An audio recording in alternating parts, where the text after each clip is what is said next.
Okay, Marvette says technical difficulties with mics have been solved. This is the mic test. You should be hearing me now.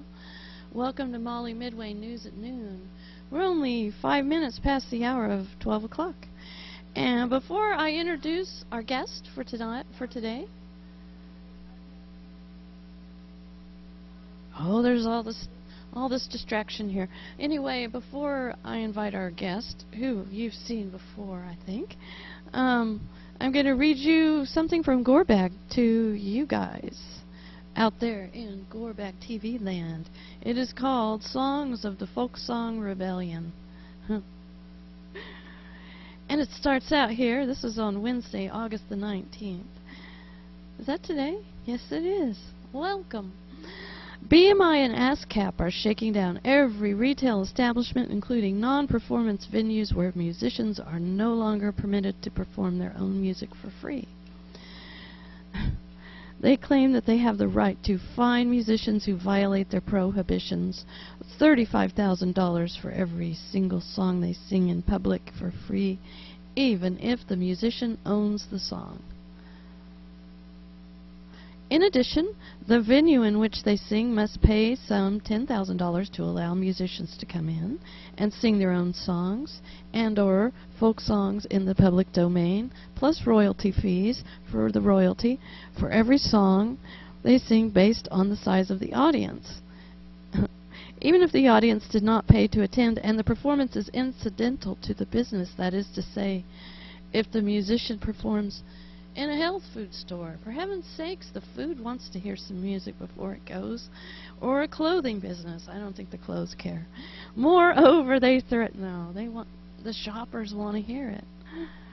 If somebody's making music and people come out in their new clothes, you know, who knows what can happen. Moreover, they threaten to imprison folk singers and musicians performing their own original music, claiming the right to enact criminal law as if they were government agencies. Not only have BMI and ASCAP wildly overstepped the boundaries of the rights of musicians, they are acting illegally. What they demand is both against a civil and a criminal law and is glaringly unconstitutional. It is also a violation of the Taft-Hartley Treaty.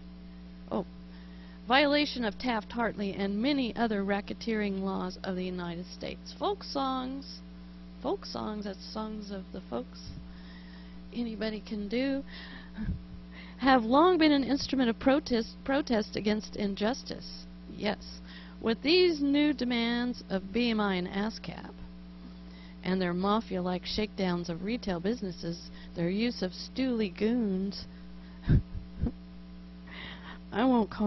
they hire local high school music teachers to inform on businesses who allow folk singers to come in to sing for free, and their extortion practices. Folk singers can no longer sing songs of protest against BMI and ASCAP without fear of multi-million-dollar fines and possible imprisonment. Whoosh. Doesn't that sound a bit like some dictatorships you've heard about? Yes, indeed it does. BMI and ASCAP. It is a violation of free speech and a definite abrogation of civil rights, and millions of folk singers and songwriters and performers are joining in an enormous grassroots campaign against it. If you are a musician and or songwriter, I urge you to join the class action suit now being organized against BMI and ASCAP.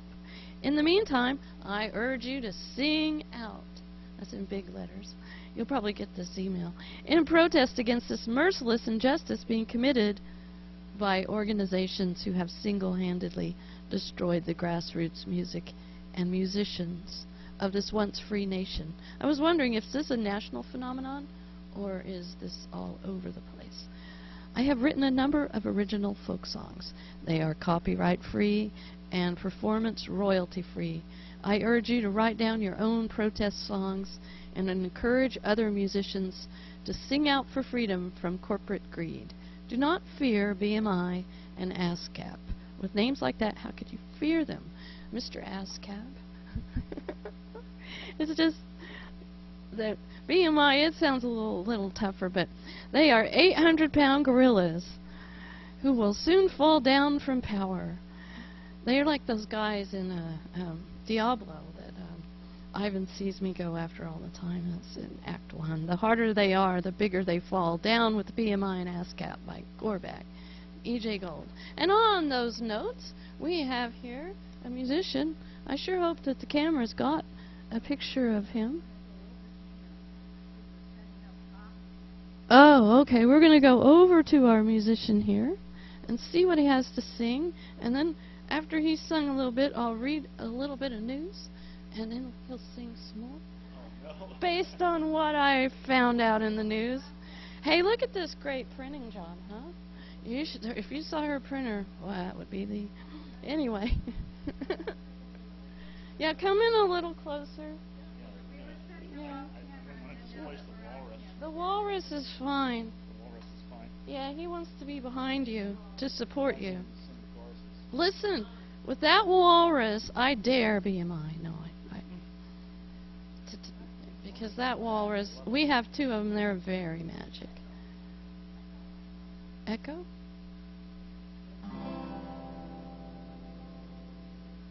I mic'd?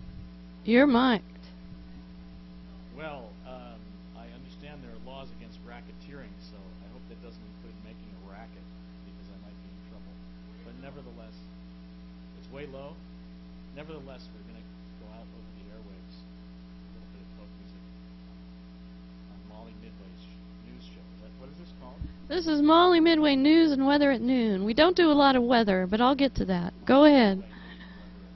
This is news of the afterlife, if possible. But most of the afterlife looks like the regular life, so we just read the regular news and see what happens. But in the meantime, we're going to hear a song. Okay, she wants a test right now, so we're trying again.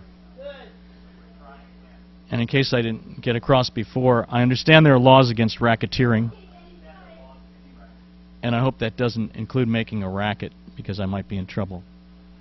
But I'm going to go out over Molly's show anyway. All right, am I still on mic, guys? Engineers?